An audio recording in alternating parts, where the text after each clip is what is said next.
Hai anak-anak sekalian dan para rekan-rekan guru. Hari ini kelas 8 akan melanjutkan pembahasan tentang hukum Newton. Jadi kita akan bahas tentang beberapa hal. Saya rangkum di sini. Ya, pertama saya akan mengingatkan bahwa gaya itu adalah vektor. Apa itu vektor kita lihat nanti. Kemudian kita akan melihat gaya aksi dan gaya reaksi yang sudah kita bahas minggu lalu juga. Pada bagian ketiga nanti saya akan bahas gaya sebagai penyebab gerak. Dan bagian keempat saya akan bahas tentang gaya gesek yang berfungsi untuk menghambat gerak. Ya, jadi kadang-kadang gesekan sengaja dibuat supaya geraknya terhambat dan benda bisa berhenti. Ya, nah kita akan lihat dengan bagian pertama, gaya sebagai vektor. Nah, ada dua term yang penting dalam fisika, yaitu besaran vektor dan besaran skalar. Ya. Besaran skalar adalah besaran fisika yang hanya menyangkut nilai. Besarnya saja yang penting, misalnya massa, volume. Ya, jadi massa maupun volume hanya yang penting besarnya berapa, ini angkanya berapa. Ya, dia nggak punya arah. Kerapatan massa atau massa jenis ya, itu juga adalah besaran skalar.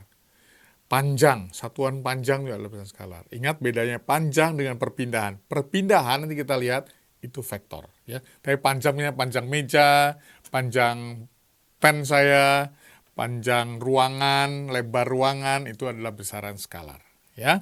Sedangkan besaran vektor adalah besaran fisika yang mempunyai nilai atau angka amplitudo ya, magnitudenya, dan juga arahnya.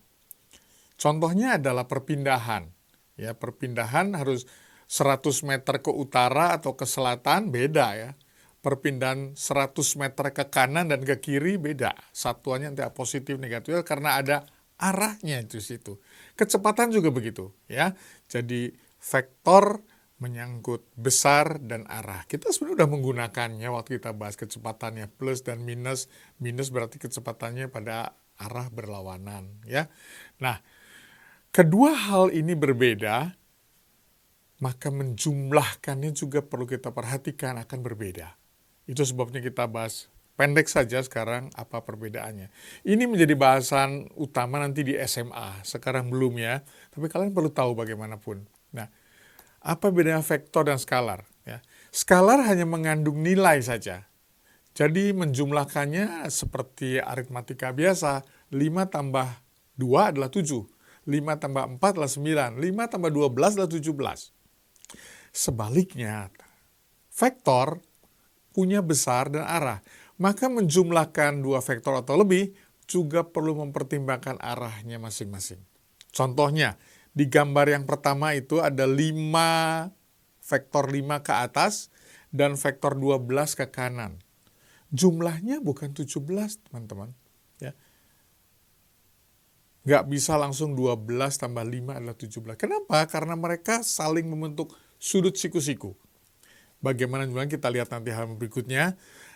Satu hal yang mesti berlaku adalah bahwa vektor-vektor yang berarah sama boleh dijumlahkan seperti aritmatika biasa. Contohnya yang di bawah itu. 12 dan 5 yang segaris di bawah jadi 17. Tapi bayangkanlah 5-nya di sebelah kiri, mengarah ke kiri. 12 tambah 5 tapi satu kanan satu kiri. Hasilnya bukan 17. Hasilnya adalah 12 kurang 5. 7. Ya. Kenapa bisa begitu? Karena sambil menjumlahkan arahnya kita juga menjumlahkan arahnya. Ya, bukan cuma angkanya. Nah, ini contoh-contoh penjumlahannya. Misalnya kita punya 3 buah vektor. Ya. Ada yang 5, arahnya miring itu, yang 9, dan yang 4. Nah, kalau kita menjumlahkan 5 dan 9 dengan arah yang sama, hasilnya 14. Ya, itu yang digambar yang di tengah. Tapi kalau berlawanan arah, 5-nya ke kiri, 9 ke kanan, jumlahnya jadi 4. Ya. Sebaliknya kalau saking tegak lurus, 5 dan 9 tegak lurus, 5-nya ke atas, 9-nya ke samping, ternyata jumlahannya pada arah miring itu. Jadi kalau ada sudut yang terbentuk, kita harus menjumlahkannya dengan prinsip paralelogram gaya. Ya, kita buat garis-garis sejajar, nanti ada jumlahnya. Nah, pada level SMP, kalian cuma berhadapan dengan cara penjumlahan ini. Jadi kalau penjumlahan gaya atau kecepatan yang berbeda arahnya, kita jumlahkan dengan paralelogram gaya kayak gini. Kalau berlawanan kita kurangkan, kalau searah kita jumlahkan. Itulah bahasan yang kita lakukan di sepanjang SMP ini. Tapi di SMA nanti kalian harus menghitung sudutnya berapa. Nanti ada faktor sinus kosinus, nah itu kita lihat nanti. Belum ya, kita belum belajar itu sekarang. Nah, ini penting karena nanti kita dalam bahasan tentang gaya gerak sudah berhadapan dengan gaya-gaya yang bervariasi arahnya. Jadi, jumlahkannya harus pakai vektor. Ya. Oke, itu bahasan saya tentang vektor. Kita pindah ke bagian berikutnya, yaitu gaya aksi versus gaya reaksi. Kita sudah mulai bahasan ini minggu lalu. Tapi saya akan ulang kembali, ya. Gaya aksi dan gaya reaksi itu apa sih? Nah, setiap benda yang menerima gaya akan membalas benda yang memberikan gaya dengan gaya yang sama besar, tapi arahnya berlawanan. Jadi ini sifat gaya aksi reaksi. Satu, ya, arahnya berlawanan. Gaya aksi adalah minus gaya reaksi. Minus menyatakan arahnya berlawanan. Contoh-contoh gaya reaksi. Gaya tolak tembok pada saat tembok didorong. Yang kedua, gaya tegang tali saat benda ditarik oleh kereta atau oleh tangan. Ya, kita lihat gambarannya ini. Ya, magnet yang ditarik juga menempel kotak baja itu juga adalah aksi reaksi. Contohnya ini, seorang anak berdiri di atas sepatu roda dan mendorong tembok ke depan. Kalau tembok dorong ke depan, seharusnya tembok yang bergerak ke depan, tapi enggak. Orangnya yang bergerak ke belakang. Mengapa? Karena tembok tegar tidak bisa bergeser dan dia memberi gaya reaksi terhadap anak yang mendorongnya, maka anak tersebut merasakan dorongan dari tembok ke arah belakang. Ya, ini adalah sifat aksi reaksi. Besarnya sama, arahnya berlawanan. Ya. Gaya aksi bekerja pada tembok, gaya reaksi bekerja pada tembok gaya reaksi bekerja pada anak, diberikannya oleh tembok. Maaf saya salah ya.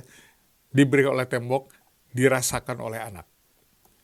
Ini juga contohnya, ada orang menarik kereta yang berat. Ya. Gaya aksi diberikan oleh orang dari ke kanannya. Tapi orang itu merasa kereta itu berat sekali. Kenapa? Karena orang itu merasa kereta itu menariknya ke arah belakang.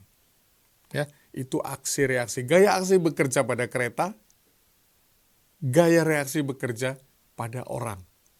Ya, seandainya orang yang di atas sepatu roda dan roda dari keretanya sulit berputar, malah orangnya akan bergerak ke arah belakang karena ditarik oleh kereta. Ya, itu tentang aksi reaksi.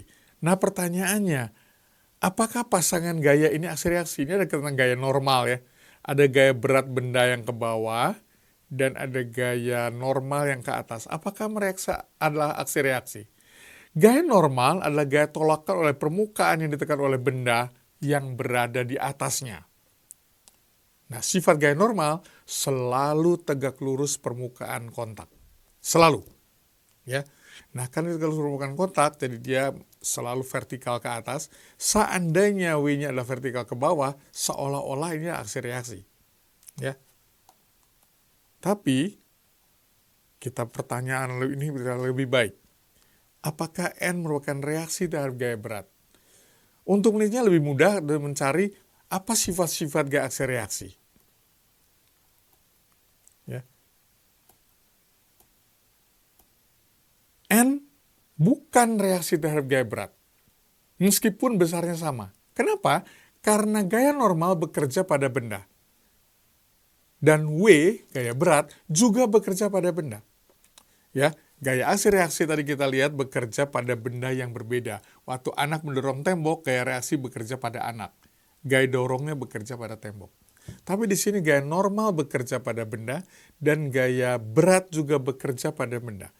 Nah, kalau begitu, Tak perlu sedikit lebih lanjut, apakah N itu reaksi terhadap gaya apa gitu, karena dia mau gaya reaksi juga. Nah, di bawah ini ada bukti ya. Ada sebuah benda digantung dengan pegas. Ternyata besarnya gaya normal adalah minus, artinya melawan, gaya berat dikurangi gaya pegas. Karena sekarang bidang itu merasa benda itu tidak lagi seberat W, seberat berat benda, tapi sudah dikurangi oleh gaya pegasnya. Ya. Dari sini kelihatan bahwa N tidak sama dengan W setiap saat. Kalau ada gaya ke atas, maka N-nya akan mengurangi pengurangan gaya berat dibanding gaya yang tarik ke atas. Dalam ini gaya pegas. Ini contoh yang lain, kita udah lihat minggu lalu juga ya. Bahwa kalau ada sebuah benda di bidang miring, W-nya berarah vertikal ke bawah karena tarikan ke pusat bumi, tapi gaya normalnya adalah sebuah gaya yang tegak lurus bidang miring. Kalau gitu N dan W berbeda arah. Besarnya tidak mungkin sama. Jadi ini dua bukti bahwa N adalah bukan reaksi terhadap gaya berat. Kalau gitu kita cari sifat-sifat hukum gaya aksi reaksi ya. Setiap gaya aksi menimbulkan gaya reaksi dengan besar yang sama, tapi arahnya berlawanan. Jadi, satu, aksi reaksi itu harus selalu besarnya sama. Itu sifat pertama. Sifat yang kedua, harus selalu berlawanan arah. Ya, jadi satu ke atas, satu ke bawah, satu ke kanan, satu ke kiri. Tapi ada sifat ketiga yang tidak boleh dilupakan, bahwa gaya aksi dan gaya reaksi selalu bekerja pada benda yang berbeda. Ya, dan karena itulah gaya normal bukan merupakan gaya reaksi, itu gaya berat. Kalau gitu gaya normal reaksi terhadap apa? Gaya normal adalah gaya reaksi terhadap gaya tekan benda pada bidang. Minggu lalu kita udah lihat itu. Ya. Inilah gaya normal. Reaksi terhadap gaya tekan oleh benda di atasnya. Dan dia selalu tegak lurus permukaan bidang. Nah, kenapa lalu kita perlu menghitung gaya normal? Ternyata perhitungan gaya normal sangat dibutuhkan untuk kita bisa melihat nanti tentang gesekan. Waktu kita membahas gesekan beberapa saat lagi, gesekan akan sangat tergantung kepada gaya tekan benda pada bidang. Benda yang gaya tekannya besar akan mengalami hambatan lebih besar dari benda yang kurang mengalami hambatan. Ya, jadi itu tujuannya untuk bisa membahas gesekan lebih baik. Ya, kita stop di sini dulu. Ini adalah tentang gaya aksi reaksi. Oke, kita akan lanjut dalam sesi berikutnya tentang hukum Newton dengan penyebab gerak. Thank you teman-teman.